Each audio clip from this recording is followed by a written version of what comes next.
We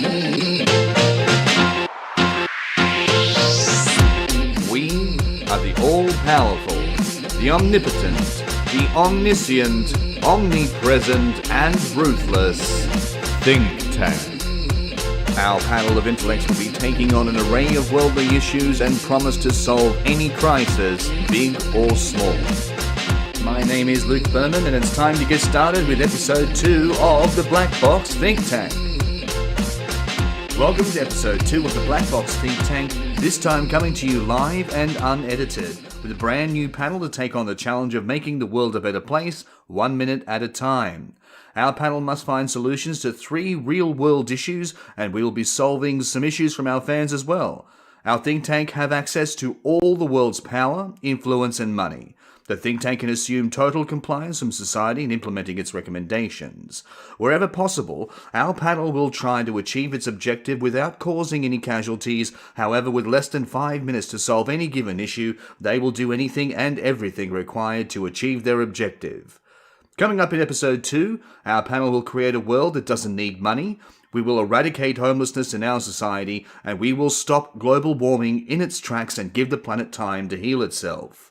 We will also be helping an anonymous fan in dealing with the mother-in-law from hell, and we will help Nate through the uncomfortable moment when his parents join him watching a movie during a steamy sex scene, and we will answer Sally's question, why do we dream? But before we get started, it's time to welcome our new panel. Introducing Diana McLaren. So Diana is sometimes better known as the Queen of Oversharing. This quick-witted comedian will say the first thing that pops into her head, often to the delight of those around her, and sometimes to their horror. As well as working as a comedian, she is an actress, writer, an all-round artist, and spends her day freelancing and hanging out with her dog, that many would agree that she's far too close to. Welcome, Diana. Oh, I'm good. Well, no, that's a lie. I've got horrible cramps right now, so I'm just really proud I'm not crying. We're off to a great start. I think so as well. Let's hope we don't make too many people cry this time round. Diana, what are you an expert at?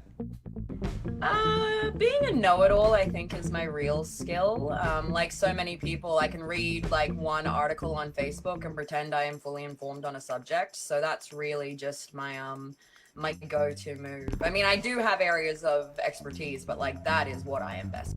Lovely. We're also joined by Tom Peach. So Tom is a playwright, a director, and a talented actor. He loves anything that starts with a blank sheet of paper and ends with a rapt audience, as opposed to a rapt audience, which requires a much larger sheet of paper. Welcome, Tom. Hey, Luke. Thank you. Yes, I'm there. Welcome, mate. Welcome to the Think Tank. So, Tom, what are you an expert at?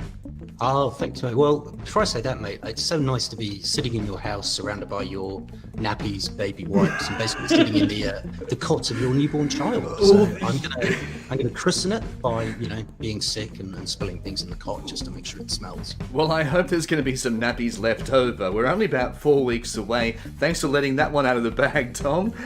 So Tom is one of 2 panel members who are joining us here at my home.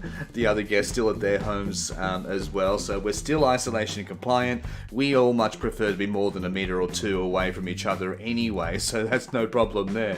So thanks for joining us, Tom. Have fun. We're also joined by Freya. So Freya Jarrett is one of those people you always seem to hear about secondhand through some witty anecdote, but you've never actually met. She is the Yeti of the Illawarra theatre community. If you live on the beautiful south coast of New South Wales, Australia, you've probably heard her name at one point or another. She's a cool cat, but she claims that she's not as cool as Bigfoot. Welcome, Freya. You absolutely butchered my joke there, Luke. Yeah, I had to change the tenses of your intro spiel a little. It doesn't quite translate as well, does it? I do agree, though, that Bigfoot is still pretty cool, though. Yeah, but it's like Yeti, Bigfoot, like which one, anyway. And what are you an expert at, Freya?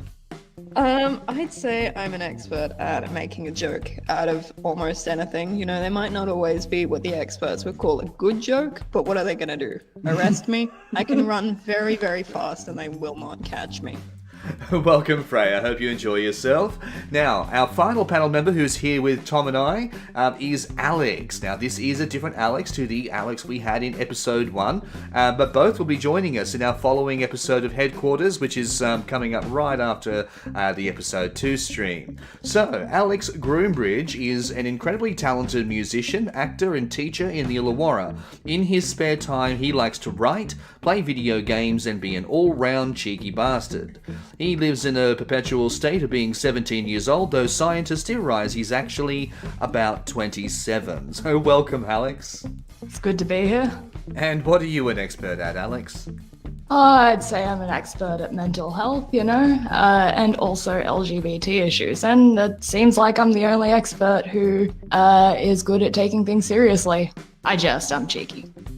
Yeah, I don't know how often I've associated you with the word serious, or any other panel member for that matter, but welcome to you, Alex, and welcome to all of our panel members for episode 2. We hope you enjoy your time on the Think Tank. So just a quick reminder, we will be streaming a follow-up episode at 7 PM Australian Eastern Standard Time. It's called Think Tank Headquarters, and we will spend some extra time with Diana, Tom, Freya, and Alex to dig into some issues a little deeper, including managing mental health during the current crisis gripping the world. Now, they'll be calling in for backup to help with episode 1 panelists Sam, Alex, Cuff, Bradley, and Bernadette joining us also. So this is a panel of 8. We're also going to see if we can have a bit of a battle of the panels to see who is the wittiest, the funniest, and the cleverest, and who's able to do that while still being able to be a bit more serious and talking about something as important as mental health. But first, let's get started with episode 2. And we'll be starting with an audience question from a fan who, understandably, does not wish to be named. The question is for our think tank is, how does one deal with the mother-in-law from hell? So think tank, what do we do with the mother-in-law from hell? Well, she's from hell, right? Grab a from hell, priest, all right. exorcism. Ooh, exorcise the demon. Send her back, return address Satan, just right back to the fiery pits, that'll do it. Do we know any priests who are powerful enough? I mean, we're dealing with the mother-in-law. I'm not sure there's any priest in this world who'd be up to the task. I think I should confess right now, I'm actually an ordained priest of the Church of Dudism, so I could give it a shot.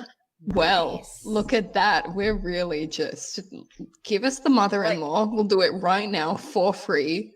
Think tank special exorcism. We don't Yeah, have I'm a down. solution. We have the problem solver. This is perfect. Okay, so Alex, you said you're a priest. Yeah. What we do is we send some nihilists to her house and we throw a rug on top of her. It'll really tie together the demons that live within her. It really ties the demon together. I like that. I mean, just as an alternative, if you don't have a priest on hand, I'm just putting this out there. It's a problem that affects you, but it's not your problem. It's your partner's problem, right? If they love and respect you, they should be making sure everyone in your family extends to you the same, love and respect. And if they don't, that's not on you. That's on your partner. It's your partner that you need to beat up. So maybe if your partner doesn't respect the fact, doesn't help with the fact that their mother's a bit of a, Word we're not to supposed you. to say. Yeah. Monster. Let's run with monster. I feel Monster. like maybe we should just include them in the exorcism. Ooh, 2 for 1. Yeah. Is there a Let's deal keep if you do having, 2 for 1? Is there a discount? Well, we're doing it for free, so I feel like we have to charge more than free. But I feel like in this day and age, no one should have to work for free. If you have a skill, someone should be paying you for it. But maybe we could do a 2 for 1 deal where it costs less if you wrap them both in the same rug. Yeah, maybe. So, what's something a bit more real world? Obviously, you want to maintain a happy relationship and do whatever you can to maintain positive relationships with the mother-in-law. So, how does our questioner appease the woman? What can we do to get her respect, or is this fruitless? The mother-in-law from hell. Is this guy from the 1970s? I mean, talking about the mother-in-law like that. You just got to get used to it, mate. Just keep going. Don't worry about it. Have a drink. It'll go away. I mean, it really puts a lot of people in a difficult position, none more so than, well, for example, my partner at the time. It put her in a position where she felt like she needed to pick sides or over-justify the mother's actions or my actions to the mother. It was tricky. You could just lie. Just lie and say that you love her. Yeah. Like, I feel so out of my depth. I've never had a partner or have like a mother-in-law from hell, but like I have seen it play out in my family, and I personally really approve of the like decision just to move far, far away. Change Iceland countries. exists. You can get a plane there. Send the You- mother-in-law you to could. Iceland. The ice You caps are melting could. anyway. She'll drown in a couple years. We're all done. Here's some tickets to Iceland for your mother-in-law. See, I mean, personally, I I'm love all you about so much. I'm all about the passive aggressive jabs. You know, just sort of slowly drive her away. However, I'm also an adult, allegedly. So I think it's very much down to a bit of communication between this person and their partner. They've really got to sort of discuss how much does their partner want to be consistently treated, how do I put it? Consistently interfered with, I suppose. They've got their own life to live, and the mother-in-law has to accept that. So Okay, if basically, she's we've got actually- a priest, lying, distance, alcohol, and then honesty. Okay, but as long as honesty is weighing down. I just thought maybe you could just have a little, instead of like just go straight to the alcohol, you could have a bit of a positive mindset. Don't think of her as the mother-in-law from hell. You could just think of her as something a little less than that. Like an untrained puppy. Like you just need to work with her and like teach her the boundaries. Mother-in-law But from the hell is most- like, that's impossible. Untrained puppy, like I can work with that. Just smack her with a newspaper and she pees on the floor. Maybe you could get a new mother-in-law from the rescue centre.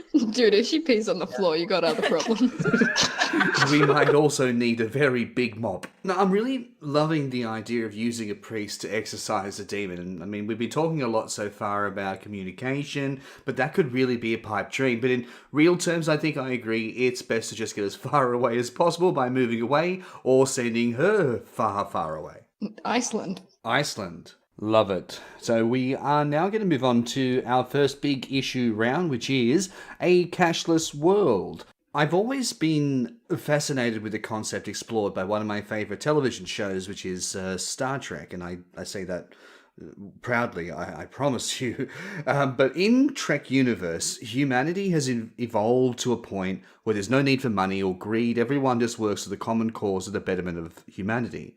So Think Tank, how do we transition to a society with no need for money in less than 12 months? Well, can we start by agreeing that cash is just disgusting? Even pre-COVID, I was sitting on the train and there was a guy opposite me who took a $50 note out of his wallet and used it to pick his teeth. Oh, And I just- Are you fucking yeah, kidding me, right? No, I'm really not. It was so unpleasant. And I wanted to go over and just lean over and say, mate, do you have any idea of how many hands? Why and would he places? use a 50? I think he was quite well Like off. a He's probably 5, showing off. sure, but a 50. Well, he must have been a man of much wealth and many riches. And hey, if you're going to pick your teeth using cash, you want it to be a big note. And there's probably more disgusting things on a high denomination note than a low denomination note, to be honest with you. Yeah, that's like, through you their don't hands. snort Coke with a $5 note. Yeah. But I I- actually did a bit of research before this. And do you know there's $200 billion in cash in Australia? Whoa. Just notes and have it? coins sitting around. Yeah, I mean, most of it's sitting in, bank accounts as cash deposits and things, but it's out there. And and then when you add up kind of all the money, so all the stuff we can use as money, there's about $2 billion. There's about 10 times $2 trillion. There's about 10 times as much that we think of as money than there is actually in notes and coins. Wow. So if everybody went into the bank and said, I'll have everything back, please, the banks would have about a tenth of what they'd need to actually pay us. When we think about money, money's an idea we've constructed in our heads anyway. It's not like there's a bar of gold sitting in a bank vault and we can go and say, we'll have that little bit of the gold, please. It's all just made up. So given that it's made up, why can't we just all agree as a society that paying people and using money in this way to kind of differentiate the value of an AFL footballer from a teacher and say the AFL footballer's worth 100 times more than a teacher, we can say that's nonsense. We'll all value you as kind of the worth you bring to society and we'll share it. Because like it is actually ridiculous how much we rely on money as a sign of status and success in our society. Like, and it's like you can be really wealthy and still be a piece of word I can't say. Like, I don't think the money itself is a problem. It's disgusting, but it's just a trade system. Like, from my point of view, the thing we really need to do is give everyone a living wage just for existing so that all your needs are met.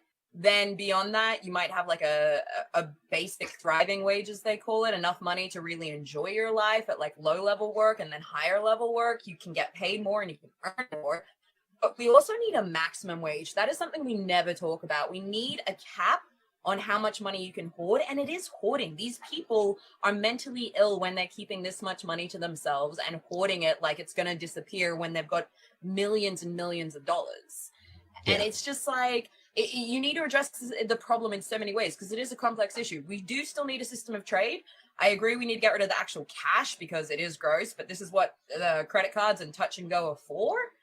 And then from there, we just need to address the systemic issue in which we value people more for their money, and that we pay certain jobs ridiculous amounts of money just because they're in the public eye. That's not a reason to be earning more money. That's a reason to be earning just the same amount as everyone else. Yeah, and the amount the people who own assets and have owned them for generations and are charging other people just for using those assets, they're not building anything. They're not contributing to our society. They're not doing anything. Yeah, they're just holding. So I agree. I think we could nationalize all those assets. And I think the maximum wage is a brilliant idea, capping what people can earn. Well, no, because you're absolutely right. We still need a way where somebody who's, researching the COVID vaccine is going to be able to then go and buy their shopping. We need to be able to help that through, but it doesn't have to be this thing that we seem to worship more than anything else, which is what's my bank balance and how many toys do I have? It's like, who cares? And it's been tested in microcosms, like small sections of societies at times. Once everyone has their basic needs met from a monetary value, and then any work they choose to contribute to society is for thriving, not just surviving, people actually contribute more to society, and the amount you earn becomes less important to you because everyone has their basic needs met. So you kind of remove the scarcity principle. I don't know, if people are aware of this, but the scarcity principle is when you think you don't have enough, it feels really important. When everyone has enough, naturally the mind will go, that's no longer a scarce resource, and start to remove importance from it because you always have it and you'll always be taken care of. Yeah, you just look what happened with toilet paper during the pandemic. Everybody was worried they wouldn't have any, so everybody went out and got some. That's a perfect case of scarcity principle. The second we thought we couldn't have it, everybody all of a sudden wanted way more than they actually needed. But you're right, it's the same with individuals as well. If you pay people enough that they don't have to worry about their needs, then the more you pay them beyond that, it doesn't actually help them be happier or more productive or more successful. It just helps them have more stuff. Official number is 70K. Once you're earning 70K a year, anything beyond that no longer contributes to your happiness. Don't know if you knew that, but that's some research they did. Once you reach 70K, that's enough for all your basic needs and all your entertainment needs and all that kind of stuff to be met. Any money that you're earning beyond that doesn't actually make you happier. It just means you have more money. Yeah. So universal basic income at that level. Yeah. That doesn't support it by notes and coins, but it's just sitting in your bank that you can electronically access. Yeah, because the money thing, the actual money does need to be done away with. It is really quite gross. If you think about the $5 that you give your kid for their birthday has probably at some point been in someone's G-string. Just putting it out there. When you really think about it, money is disgusting. About that. Yeah. Well, that's a thought, isn't it? Sorry, did I scar someone just then? I feel like I scarred someone just then. Well, it certainly wouldn't be in my G-string. I'll tell you that much. No, I use money from other people's Luke only gets 50s in his G-string. Let's be real. No, sorry. I forget you're such a better stripper than I am. Yeah, but they've been in the mouth of some computer, so you don't want those in your G-string. Talking about the chafing. So final thoughts on this one. Do you want to just give it a quick summary, please, Tom and Diana? I think first and foremost, we're getting rid of the actual money because we've all agreed that is disgusting. Yeah. But then after that, it's just everyone needs a universal income, needs to have their needs met, needs to have the ability to contribute to society for the sense of purpose and the chance to earn more. And we need to cap how much people can ultimately earn, because if you can't hoard money, then we can redistribute that to our society and actually help infrastructure and that kind of stuff that we're supposed to care about, but none of us really do. Perfect. Now that wraps up our first segment of Think Tank episode 2. We're going to take a short break now. We'll be back to see what can Nate do when his parents join him for a movie and a steamy sex scene comes up, leaving him in a very awkward position, and we'll be seeing if the panel can solve homelessness in our society. Stick around. We'll be right back.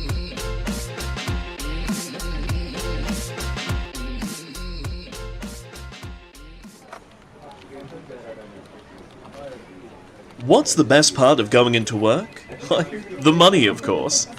What's the next best bit? the gossip.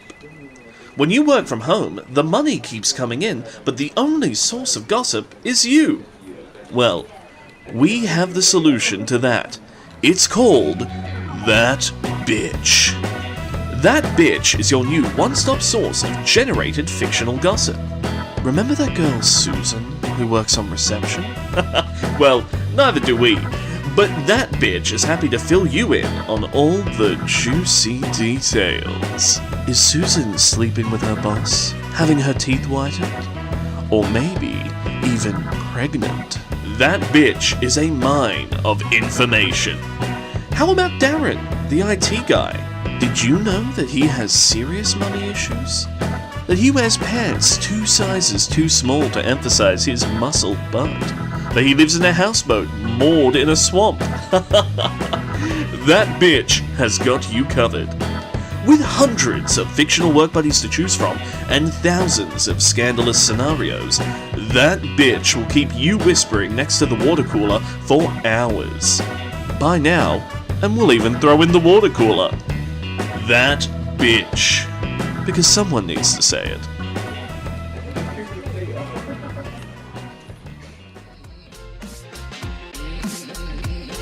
Welcome back to the Black Box Think Tank episode 2. We are moving on to our second segment, which is our audience issue, the movie sex scene with mum and dad.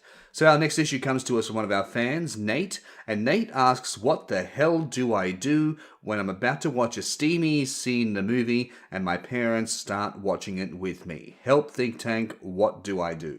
Yeah, look, I've had that exact moment thinking that I was about to watch a lovely art house film and it opening on what can only be described as something horrific. I can't go into detail. The show is PG. And, it was incredibly awkward. I was like 16 at the time and I was like, oh God. But I mean, we watched it. It was fine. My parents actually used it as an opportunity to open up the discussion. So we ended up using it as an excuse to sort of redo the sex talk and make sure that everyone was up to date. I actually informed my parents of some things because I still had great sex education. But I mean, nowadays, like when it happens, me and my mom just kind of rib each other and go, have you tried that? So I think with time and maturity, it becomes less of a thing because newsflash, your parents do it too. So more scarring thoughts for bedtime. So Diana, do you remember the very first time something like that happened? Was there ever a stage where you were awkward? Oh God, yes. When I was 10 and living in New York, me and my sister really wanted to see Eminem's movie because we loved him, called 8 Mile. And Dad took us, not realizing that it included a very, very graphic scene. They get it on. So I was 10, my sister was maybe 12, and we were sitting like one either side of Dad when they start doing it on a box in a like storage area of a whatever, and the shame and the red face that I felt was really quite incredible. Mummy, what are they doing? Yeah, it was a bit like, I was kind of, well, actually, I got Where Do I Come From, the book that's supposed to explain this stuff to kids, when I was like 4, so there was no confusion as to what was happening. It was more like, I didn't know you could do it not in a bed. But legally, you should only do it in a bed. They were breaking so many laws. Yeah, just ask any cop. Okay, well, then I broke some laws last night.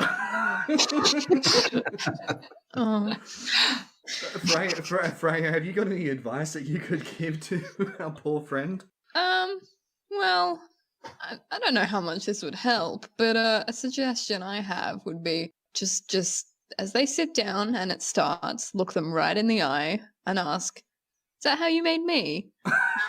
Should lighten the mood. I actually really like that idea. So you're deflecting the embarrassment. You're now transferring it from you onto your parents.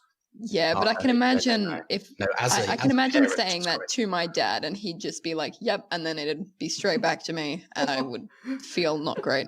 Tom, what you don't reckon that's going to be effective with No, parents? well, I'm a parent of 3 teenagers, so it's great when you walk in and they're watching something inappropriate and you sit down next to them and go, well, that's not very realistic, is it? It's never that. That's not how you do it. Oh, yeah, I tried that once and I sprained my ankle. Things like that. Yeah. Actually, that is like a general issue we should be addressing as well. How unrealistic all the sex scenes in movies are. Like, wow, do they just gloss over so much detail? Like, I'm not even talking just about the romantic comedies where it like fades to black. But like, yeah, they make it look a lot sexier than sex actually is. And actually, So maybe an alternate suggestion, if your parents sit down next to you while you're watching this, you could just start a running commentary of everything that's wrong with the scene, and that should just alleviate any embarrassment. Ooh, director's Yeah, cut. as a parent, that's generally what I do. Yeah, just talking through it. A blow-by-blow account of the scene. Okay. Pun intended. Mm-hmm. Any other thoughts? Alex, what are your thoughts about this one? I know you're a bit shy on this one, which is why I kind of want to ask you about it, actually. Just for the record, Alex said, yeah, I'd rather sit this one out, so I'm going to be a prick and I'm just going to say it. And what are your thoughts? How can you help? What can we do? Oh, okay. I did have an idea for this one, but again, we got to keep it PG. So, think I'll not say that one. But I suppose what you could do in that situation is say, well, I'm feeling a bit inspired. I'm going to leave the room now. Enjoy the rest of the movie. Just exit. Yeah, one thing on what you were saying before, Diana, that I've only just realised now is about the unrealistic side of Hollywood sex scenes. And can you pick a movie where they've ever put on a condom? Yes, Knocked Up, but then it took too long. He didn't use it and she got knocked up. So I feel like Knocked Up would be the only movie that you'd be able to name that they would. Yeah, I think Given there was an the Ashton content. Kutcher and Natalie Portman film where there was like the awkward moment where he had to roll away for a second, but mostly no, they gloss over that. And sexual protection is so important. We really should be normalizing that and including that in these scenes. But like, this is embarrassing, but whatever. This is what I do for a living. When I was little, I thought sex took all night because the movies always faded to black. And then like the next morning they were like done. And I think I might have been like 9 or so where there was a reference of like, we'll be done in 15 minutes, where I legit turned to my mom and was like, are they doing it wrong? I thought it took all night. It's ever since then, every partner Diana's had has been like, damn, can I go to bed now? No, we keep going. We keep going until the sun comes up. Just babe. like the movies. Yeah, pretty much. So let's get back to poor Nate, who's sitting here just going, okay, you can empathise with the awkwardness, but so we have exit the scene. I really like transferring the embarrassment to the parents, or at least attempt to do that, because either way, it's going to get off the awkwardness at the moment. Any other ones that you guys think that might be good for Nate? Change the channel. If it's really that bad. Abort. Change the channel.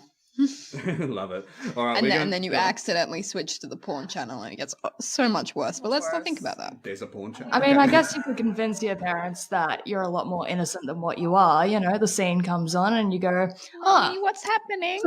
it's a funny way to play Twister.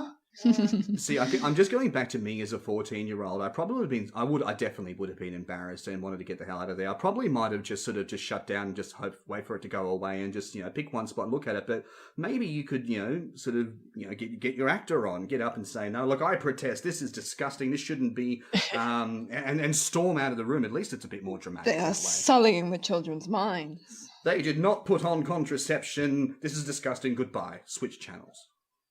Love it.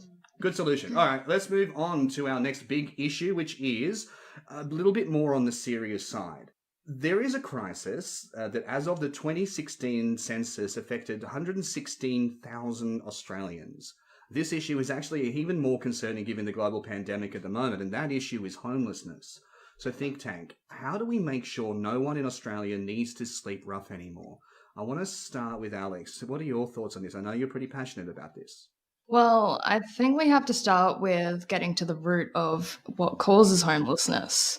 Some common issues tend to be alcohol and drug abuse, mental health, or sometimes people just fall on hard times. Maybe they've lost their job. Maybe they've upset whoever they're living with just that little bit much and they've been kicked out. So I think the first part is to really sort of up the funding for services that assist in that.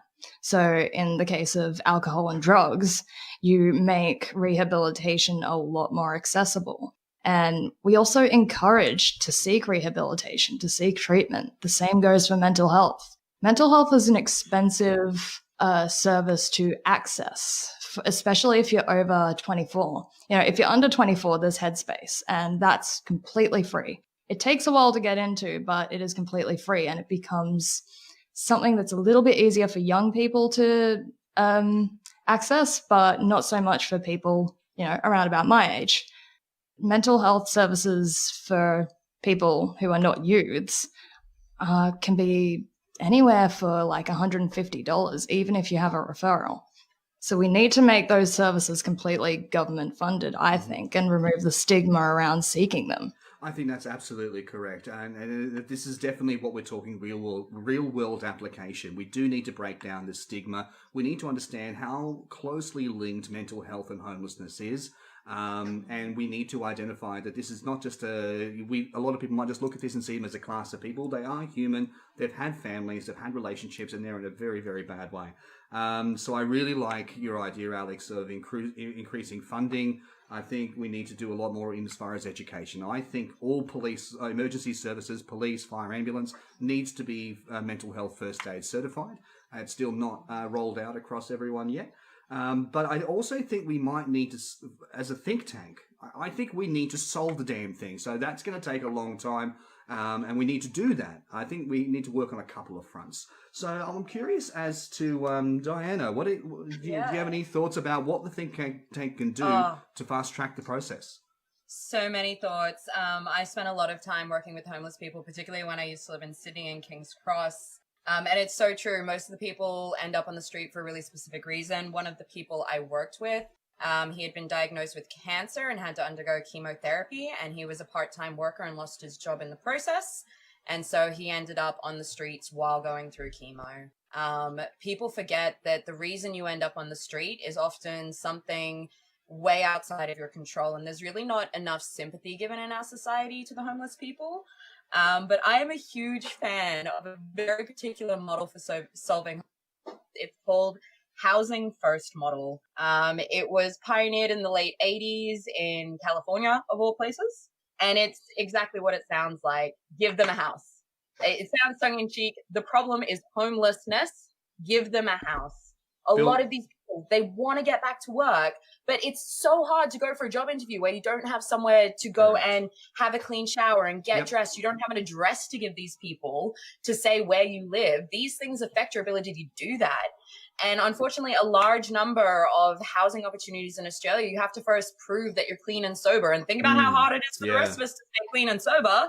Imagine how hard it is when you don't have a house. So the Housing First model has been trialed all across America. Utah has the most amazing record with this. Over a 10-year period, they reduced homelessness by 90%, and it actually costs the government less. The amount of money we spend sending emergency services out to these people because of the things they face on the street roughly comes around $19,000. The amount it took to put each of those people in a house was just under $8,000. Wow. Then they had better access to mental health services, and it's truly amazing. If you're interested in this model, there is an amazing advocate you can check out. Her name is Dorothy Edwards. She was 15 years homeless, literally dying on the streets when someone gave her a house. Now she speaks statewide, national-wide, and more recently internationally on the Housing First model, and it's absolutely fantastic. Check it out. I love it. Sorry, I feel like that was a public service ad more than like a conversation, but I'm really passionate about this, and this is the model that I've seen that's had the most success around the world. I think that's fantastic. I mean, build a house. I mean, some people might have a problem with that. They might say, you taxpayers are going to say, oh, hang on a second, what are they doing? Why are we putting the bills for that? But when you put it like that, I mean, it might actually work out to be a far cheaper option than sending those people out. I mean, at least when they're in a house, you can have some reassurance to know that at least the minimum healthcare parts required, they're protected from the elements, and you know where they're going to be. You can help them that way. Yeah. And these are small houses. There's one group that's even doing a tiny house village on a property, where, like they're getting a room and a roof basically, and basic facilities. It's not like they're being given mansions. They're being given things that protect them from the elements so that then they can access things like a job and mental health services and sobriety services way easier. And the amount, like, they have a home to take pride in. They have an ability to, like, actually work on that house and build it up and make it something beautiful. And, you know, this model really works. I think the success rate of the model is around 98% in terms of getting people off the streets and keeping them off the streets. I'd have to double check that number, but I know it's incredibly high. Do you remember reading if there was any resistance? I mean, I've had some contacts. Oh yeah, huge. So a lot of the homeless really wouldn't want the house. Is that? Oh no. that's the sort of Oh, resistance sorry. I that thought you meant from the sorry. public. No, most of the homeless people are immediately like, "Wait, are you actually just going to put me in a house?" The most resistance they face is actually from people not believing it's real. Correct. And wondering where the con is. Yeah. Most of the people that are put into those homes are so appreciative. It's targeted particularly at people that are facing chronic homelessness. So on the streets, I think it's 5 years or more is considered chronic homelessness. Families in particular really benefit from this model because there are families doing it rough.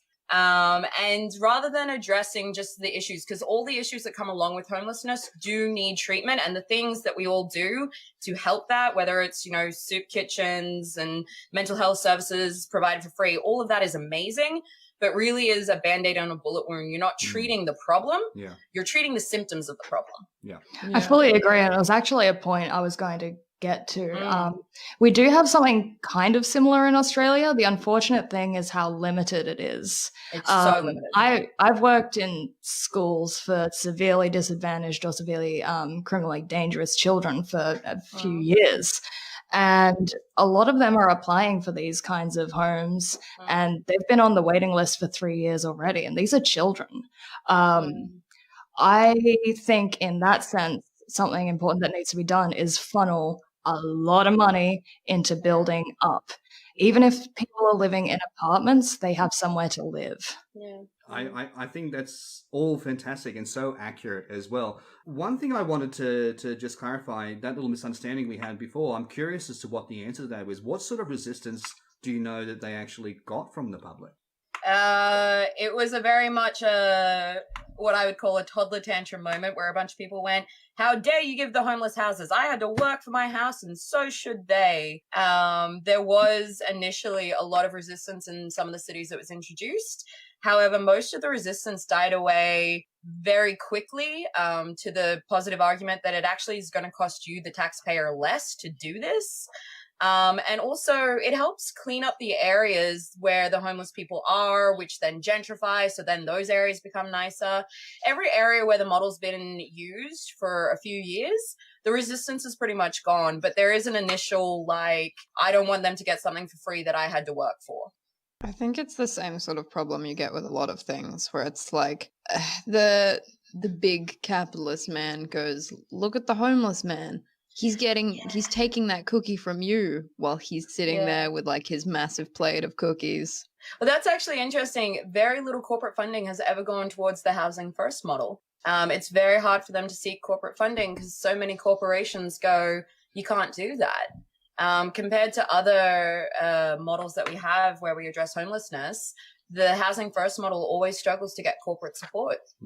What's interesting, I think, is you're not talking about taking houses that are currently standing empty and using those. No. Which you could do. Well, so sometimes that California did that. Utah built some and used some pre-existing, and then in some other areas they're trialing actually building these whole tiny house villages for the homeless people. And the other thing is as well, when you group them all together in that tiny village, one of the really weird positive things they've seen is how those people help each other. The people that are a few years into their journey of getting off the street basically take care of the ones that are just learning, just coming off the street, just reintegrating into society. And they build up a support network of people that have similar experiences. And that is so important to the mental health growth. Yeah. Well, I think because you say that mental health is one of the big things that causes homelessness, but like actually giving someone a home, giving them like a stable place to live would just, like, even without therapy services or anything like that, that would help tremendously. It's a foundation. And that would stop, like, that would lower costs for other things as well. And just like Diana said, how can we expect them to get better when they're sleeping in the middle of winter in the streets? There's no opportunity to get better there at all while they're in that position. And most of the mental health issues that we see in homeless people actually come from them being on the streets. Very few of them were mentally ill before. The ones that are, that's a special circumstance. A lot of the people that end up sleeping rough are people that had a bad situation happen very suddenly that they couldn't recover from, but then being treated like a second-class citizen, having to beg for basic things on the street where people look at you like you're disgusting and, you know, accuse you of just going to spend the money on alcohol and drugs. Well, what the hell was that person going to spend them on? Yeah. Like, I feel like it becomes a self-fulfilling prophecy sort of thing. It's like, oh, you're just going to spend the money on alcohol and drugs, and then it's like, well, what am I going to spend it on? yeah. I love it, guys. Well done, Think Tank. I really like what we have, and it seems so simple. Build the damn houses and educate everyone. Their mental health is so closely linked, but it is a massive change. But I really love the idea, and it's amazing and disappointing that we've seen this. Diana, you said this has been going on for about 10 years in America. It started in the late 1980s. Wow. So we're actually hitting 30 years since this model was first introduced. Wow. And it's really, really quite incredible. And it's very limited in use in Australia, but it should definitely be more widely used. I think we need to send this over to the powers that be. I love it. Thank you very much, everyone. And I really like the idea of further the education of everyone, and particularly the people who are going to be in the most immediate contact with them, the emergency services. I think the fact that we set up a theatre company a little while ago, which was a really good early intervention technique where we targeted high school students. It was a forum theatre piece. So we played out a case study, and then the kids, once that scene played out to an unhappy ending, leaving this character homeless, we restarted it. And then the kids could actually jump in there and resolve every step of the way which led to the homelessness. That kind of dialogue needs to start early, and I think it needs to happen now. But we also need to have an immediate fix and get these guys somewhere where they can feel safe, secure, and warm. So thanks for your compassion, Think Tank. Okay, so we're going to move on to our audience caller. Now, Jen, who is very well known to the Illawarra theatre community, a very close friend of many of the panel as well, is with us. Hopefully you can hear us. Can you hear us, Jen? I can indeed. Hello, hello. Welcome to the Think Tank. It's lovely to have you. Now, Jen... Thanks for having me. Oh, more than welcome. So Jen's going to throw one of her issues out to our panel, and panel, jump in there and see what you can do. So, Jen, how can we help you? All right, gang. So I have a work colleague who insists on telling me every little thing about himself and his day, and it is just killing my will to live. He's a massive oversharer. I've asked him to stop, and it hasn't. So I need your advice on how I stop this chronic oversharer. So you've literally said stop, mate, and he's like, nah, I'm just going to keep going. Yeah. I'm kind of like, I don't need to hear this. And he's like, oh, like, it's just a bit of fun. And I was like, I don't need to hear it, though. And he was like, yeah, you do. Like, I don't.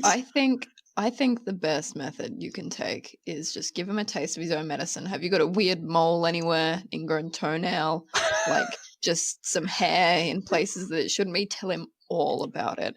Just Maybe let him that's know the every problem. little detail. Maybe He I'm needs too to well know about that now. Yeah. Well, Yeah. maybe just make it up. Yeah, true. Yep. Make it up and then just like make Yeah. him super uncomfortable. I love Have you that. got any pets? I have a pet. Well, I whatever it definitely- is, it has chronic diarrhea now, and you need to tell him about it. He needs to know. Yeah. Maybe, yeah, I like that. And then, like, Yeah. if it just gets too much, I can also have chronic diarrhea. Yep, absolutely. You know, Sick. hey, Mr. Coworker man, I'm back from the bathroom. You know, I've been absolutely emptying my bowels. Yeah, no, I'm getting word for word, verbatim as well. Jen, would you get in trouble from work when you say that to him? Are you able to just stream it for us, so just to look at his face? I can't see anywhere in my contract where that wouldn't be allowed, Luke. Any other thoughts? Oh, look, I think this is already the answer. I think, you Like, need I'm to give him done. something disgusting. I think oversharing's the area, but I think it's also a time to like suss out what's the thing that makes him uncomfortable. Like, you know how like some people hear the word moist and like die a little inside, and other people are Yeah. totally fine. Like, suss out, like, is his issue going to be vomiting? Or like, Yeah, maybe like listen to what he like. I know this is Yeah. gonna be hard for you, but you got to listen to what he's oversharing to you about, and then like tailor your stories for like maximum uncomfortableness on his end. Yeah. Yeah. And like, this is going to sound just the tiniest bit sexist, and I highly apologize, but if it's a dude, get really It's a graphic dude. about your period, because like most guys, or like, I shouldn't say most guys, I know a lot of guys think that that's not like appropriate work time conversation, but like just really get in there with the details. Like, is it clotting? Is it flowing? What are you using? And just watch him go pale. I don't know if that's going to be like his trigger topic, because he literally came to me at work and told me how bad his wife's periods were once. Okay, but okay. Yeah, he might start like asking you about your flow, and that'll be even more awkward. Yeah, I don't think be it's his good. trigger. I have a brilliant new solution. Go find his wife and tell her what he's been oversharing about her and see what she does about it. Yeah. I'll like send her a message and be like, hey man, I just know you checking on guys have been periods." having some marital problems. Yeah. Is there anything I can do to help? I'm gonna go out on a limb there and say he might not have permission to be sharing as much detail as he does about her body. And consent is important in all things, particularly sharing information about people's bodies. So maybe just turn around to her and be like, you will never guess what your husband told me about you the other day. I like it. Jen, is it just the two of you in the office, or is there a scapegoat you can lead in to kind of throw in front of him and get him to share to that person? Ooh, no, so I work in computer sales, and there's about 6 other guys and myself. So it's there's a few of us floating around. Yeah, well, there you go. So line them up in front of you, push them towards him, and just lock the door and run away. Yeah, okay, yeah, done. It's a sacrificial lamb of colleagues. Okay. See, I actually had this problem in uni with an oversharer classmate, and I got to the point where I just started going really over the top with my response, pretending to be really about it, giving him a round of applause, going, yeah, that's a fantastic story. I am all about this. Yeah. Nice. Eventually they kind of get the sarcasm and leave you alone. I mean, I am all about the sarcasm, so... You could just repeat back what they say, but in a squeaky voice. So just verbatim, straight back everything he says to you. So on the flip side of this, I am the queen of oversharing. Like, that's literally my moniker when I'm performing. And I actually, like, if you do know this person, I have a thing set up with my friends where they have a safe word for if they feel that I am sharing on a topic that either A, they're not interested in, or B, they just don't kind of want to know. My parents have them with me as well, where they're like, that is no information we wanted to know about you. So they just say their safe word. They've all chosen very weird safe words like eggplant and purple monkey dishwasher. But if they say it, I just have to stop. Maybe you can set something up like that with him, where it's like, for the sake of my mental health, I need a chance to exercise consent when you're talking to me. So can you like respect it if I say purple monkey dishwasher and just realize that's not a topic I want to know about? Yeah, so there's a couple options there. I've got the like approach the wife, the safe word, the periods, and the chronic diarrhea. I think between those 4, there's a way out. And worst case scenario, your manager. HR. Now, I probably should have led with that he is the manager. No. I think diarrhea first, then manager. Like, we're being realistic here. Yeah, I think that's the way to go. Lovely. Thanks, gang. I love those solutions. Now, Jen, I actually really love your company. We're going to go to an ad break now. Would you like to, we've only got one more section to go for episode 2. Did you want to stick around and join the panel after the ad break? Sure, and I will send you my bill in the mail. And that sounds good. Wait, we're getting paid for this? 100% of nothing is still nothing. Can I get a pay rise? Everyone gets a pay rise by percentage. All right, so we're going to take a very little break now, and we'll be back with our final round. Stick around.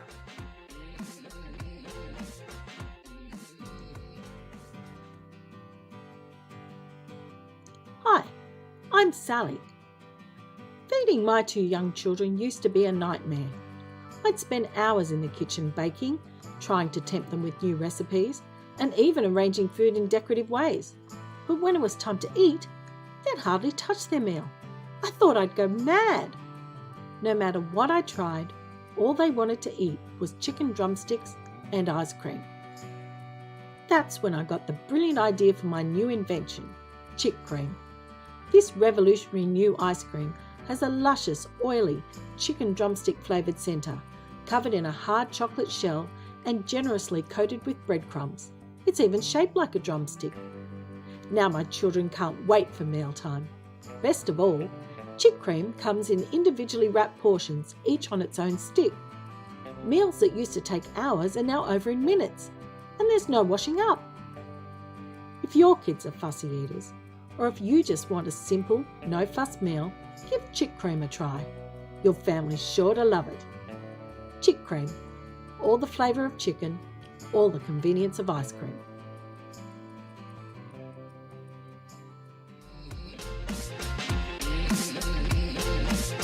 And welcome back to Black Box Theatre's Think Tank. And into our final segment, we'll be coming back to you with headquarters with all 8 panel members from both episodes 1 and 2 very shortly. Our final audience question for episode 2 comes to us from Sally, who has just sent through a truly fascinating question for the Think Tank to shed some light on. So Think Tank, it's quite a simple question. Why do we dream? Dreaming is the most beautiful thing, I think.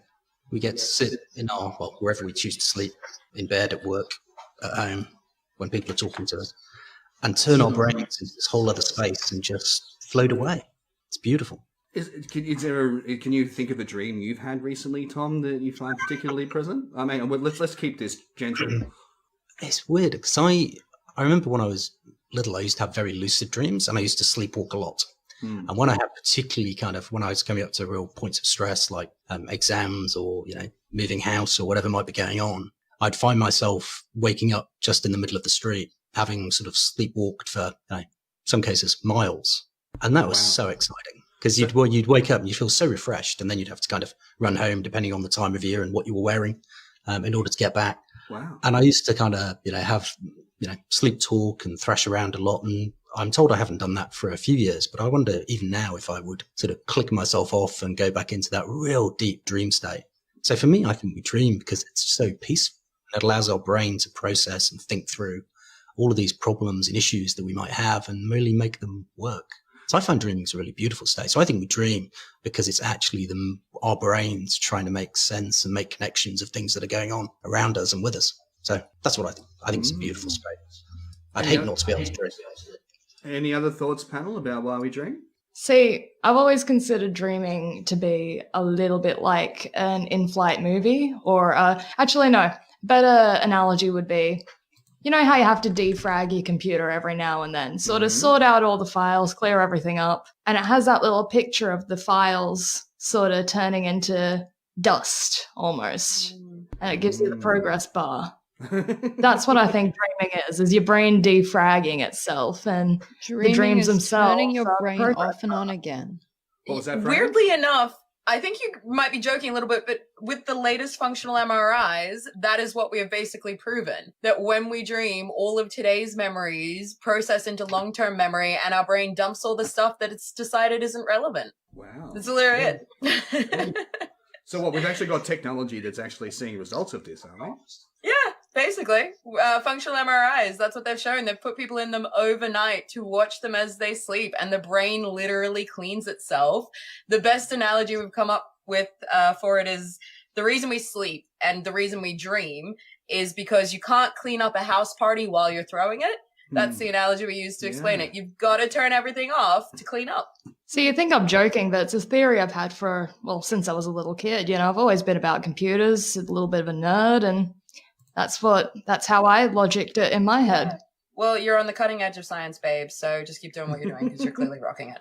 Yeah, I and know if you go several days when you don't sleep as well, where you've kind of got heavy deadlines and you're on the coffee and you're trying to stay awake and awake, it's by the end of it, your brain is kind of almost doing that defrag thing while you're awake. You start hearing voices and hallucinating, and everything goes a bit foggy, and you feel your brain just kind of get to the point where it's kind of constipated, and you have to sleep. You physically can't not sleep. Also on that, 72 hours is the longest you can go without sleep till you literally die. Really? You can go days without water, but at 72 hours, if you have not slept for a minimum sort of period of time during that, you will actually just die. Your whole system will shut down. Your brain produces too many neurotoxins and you die.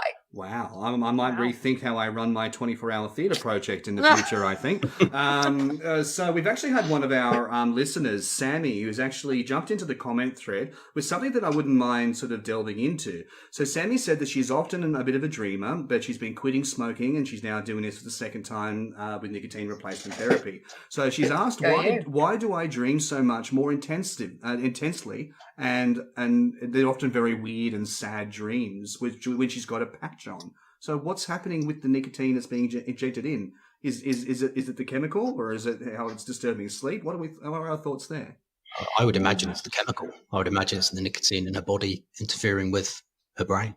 Yeah, nicotine is a stimulant, and it's actually, some people say that you shouldn't sleep with those patches on because it's releasing nicotine into your system when you normally wouldn't be smoking. Yeah. And nicotine being a stimulant while your body is asleep, it's still trying to stimulate so you have deeper dreams. So that could be part of the cause. The sadness of the dreams, I've got no idea on. That's a you problem, babe. Yeah. So Is Working she with sad that yourself. she's not smoking? So she's sad that she's thinking that she's Yeah. outside a cigarette? Is it that regret for that? it could be. Although I'm just noticing she's saying that no, when I have no patches and no smokes, she sleeps fine. So that's really interesting. There's one other comment from our listener, which makes me ask a supplementary question. This one, Rhonda has asked animals. Well, she's mentioned animals dream. Why do animals dream? Is it the same reason?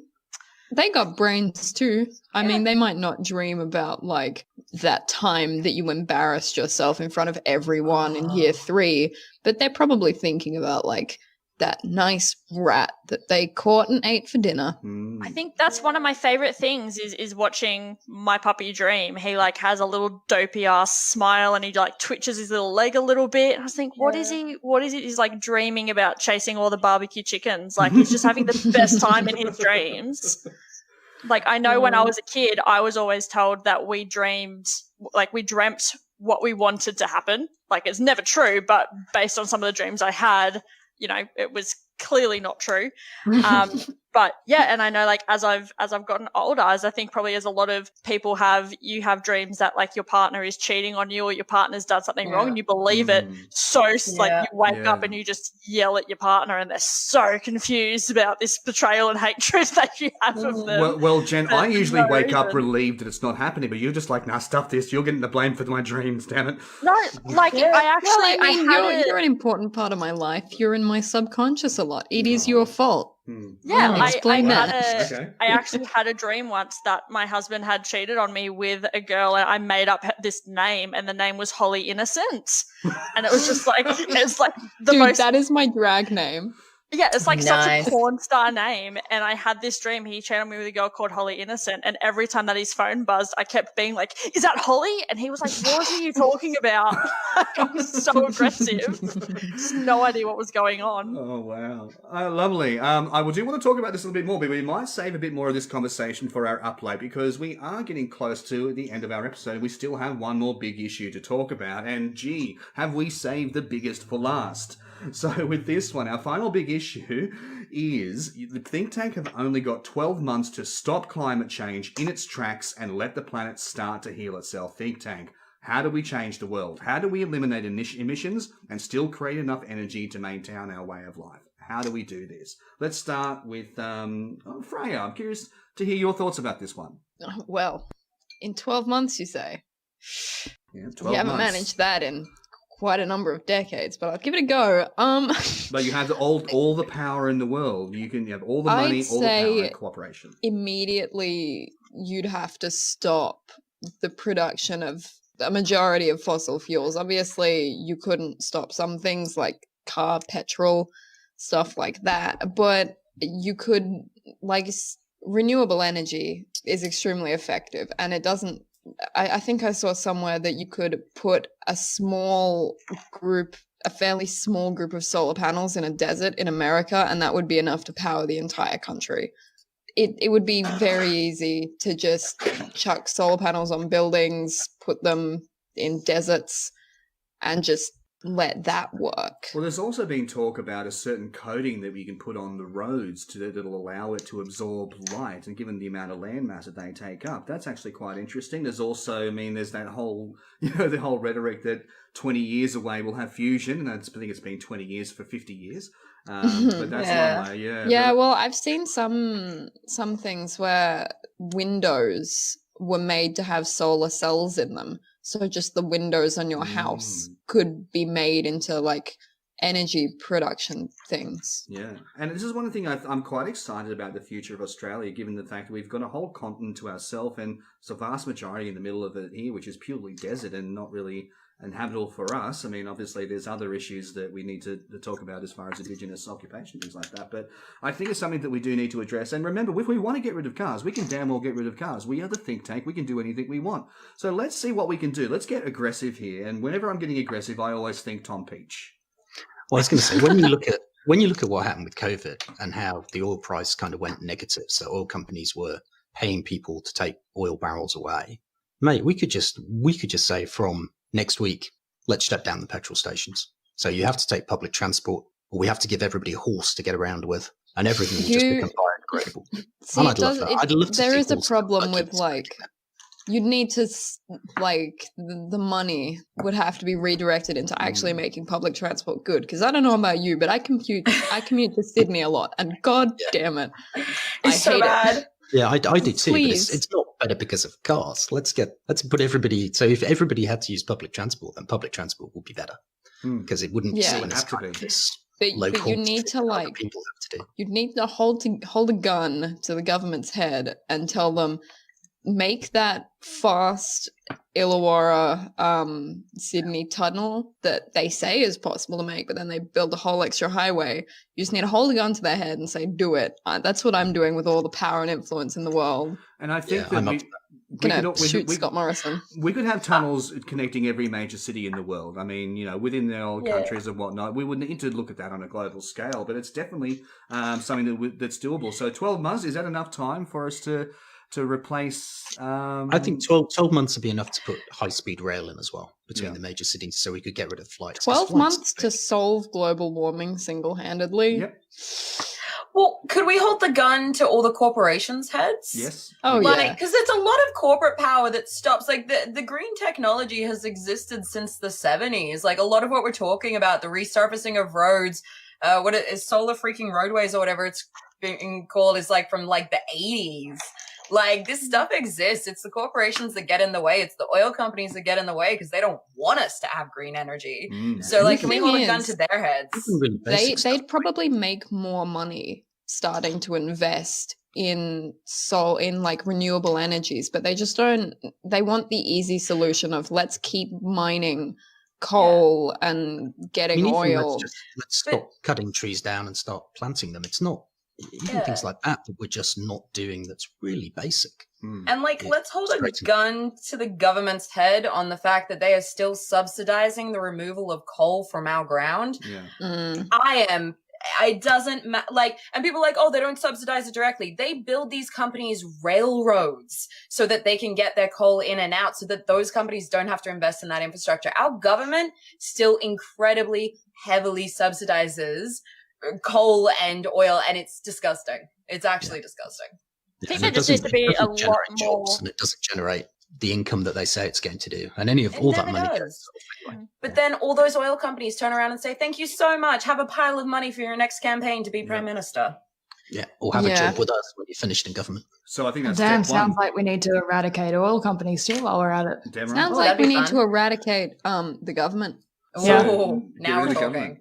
Well, do we need to? I mean, we still need. I've got my Glock. You got and Scott Morrison. You're gonna get it. Okay, so I think we should straight, bud. Look, unless the think tank is going to rule over Australia, maybe we should leave some kind of government intact. But I'm sure that we can definitely hold that Glock. Well, maybe all the government that's in the pockets of oil companies. I'll come for them first. The rest, they're on thin ice. Australia needs to become a republic and have a new constitution anyway. So why can't we just do that? And then just get the new, get it right from the new constitution. Yeah, we're absolutely. green. We're green now. Yeah. I love it. All right, I think we're happy with that. Any other suggestions on how we going to stop global warming before we wrap up the episode? Stop pretending the problem is the straws. It's not personal responsibility. Sorry, that's just a pet that's peeve the of problem mine. with getting rid of all the cars. That won't do anything. You need to go to the source, which is the oil companies, the coal companies. Making a couple people stop driving isn't going to do anything. I think just really quickly before you do wrap it up, Luke, is I think two things. There needs to be a lot more government accountability. Mm-hmm. So you probably all heard in the last week or two there was I can't remember the name off the top of my head, but there was an Aboriginal heritage site that got blown up in the Northern Territory. And I was watching a about news that. piece on it the other day, and something I didn't know was over 450 applications had been made by mining companies to damage Aboriginal sites, and 450 of them were approved. What? So it's actually it's not legal. It is written that it shouldn't happen, but the government is saying yes, but there's no one then holding the government to accountability to say, actually, no, they're kind of just doing it and getting a free pass. No one's actually saying anything or copying anything. Yeah. So I think that's one big thing. And then something kind of a little bit away from global warming, but just the environment in general that annoys me to no end. Coles and Woolies banned plastic bags. Awesome. No worries. I'm happy with that. However, when I go to buy something in the fruit and veggie section, why is it wrapped in plastic? Oh my in a god, there's plastic still tray, plastic bag. wrapped in Dude. plastic, and then you're doing these freaking Coles mini collectibles that are just fucking plastic. Like that, I do not understand. No, like the plastic that you wrap your fruit and vegetables with, it doesn't count. It's like it's not real plastic unless it's a plastic bag. The turtles can't die of apple packaging. I don't But, think like, that's they why make they a- swallow And they're it making away. lots of money now selling a 15-cent bag to you that actually only costs like less than a cent to make, and people are buying more of those that they were using, the disposable need to, ones like, anyway. Yeah, actually, ban that's a them fun one. completely. Woolworths is actually making significant money for having banned the plastic bag. And also, I don't know if you guys know this, the return and earn system, all the smaller companies, when they have, like, make a can or a bottle anywhere in New South Wales, they have to pay Coca-Cola, I think it's 15 cents. And if you don't return it for your 10 cents or whatever it is, Coca-Cola just keeps that money. It's estimated they're making millions of dollars of unreturned recyclables that then go through our recyclable system. So return and earn, people. I have more detail on that, but we've been saying we're going to wrap up for like 5 minutes. But look, it's still wonderful for us to sort of go into it. And yes, I was, up until fairly recently, one of those people that would just keep buying those 15% bags. Yeah. Well, look, Babe, no. Look, we should just ban plastic bags outright. If you have to go to your car juggling groceries, then you have to go to your car juggling groceries. That's just how life is sometimes. Well, I you do it don't all have Go to the the bottle time. and grab a cardboard box. If you They ban should plastic do bags, cardboard boxes. if you They're ban there. plastic bags and make me carry my groceries back to the car, I think that'll also curb the obesity problem. Yeah. Take a lot Damn, less shit to two the birds, car. one stone.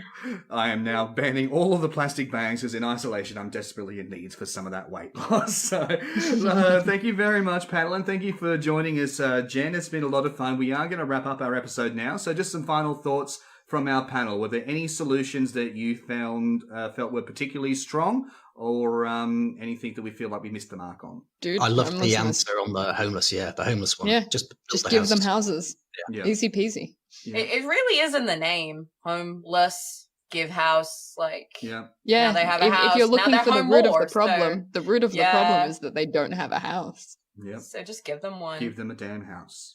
Love it. I want to throw a little up to cashless world as well, because I'm always thinking to myself, when I get a crisp bill, how many hands have touched genitals that have touched this bill? How many? I have. How How many teeth people have have that picked their apparently teeth? touched genitals. But based also on how many of us need to be taught how to wash our hands, no one should be touching money. Lovely. Well, thank you very much, everyone. We will be back in just about an hour's time with headquarters, and we will now be joined by our original episode 1 panel leading into our season finale, which will be in a few weeks' time. So thank you very much, panel. We're going to wrap this up now. Thank you very much for all of our listeners and everyone jumping on the comment thread. We will see you next time. Goodbye. Goodbye. Thank you.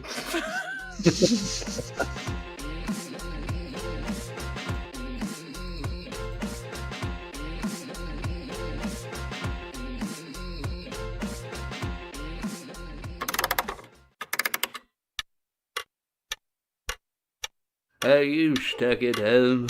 Can't work out how to connect to the worldwide internet or use that Netflix program? Well, we have a fantastic offer for anyone who has learned how to use a television. Simply tune into the Olds channel. At Olds, we've turned back the clock to simpler times, like the time where you could go down to your local RSL club for a game of housey, or enjoy a quiet beer without copping a fine or a super virus. Remember the joyful feeling when they named that Sydney Harbour boat Ferry McFerryface? Or the utter disgrace when they started introducing silly new Vegemite names like 2.0 or Vegemite with cheese? The old channel covers stories like that, you see, just like it was happening right now. Well, that holds. We know you don't want news. You want old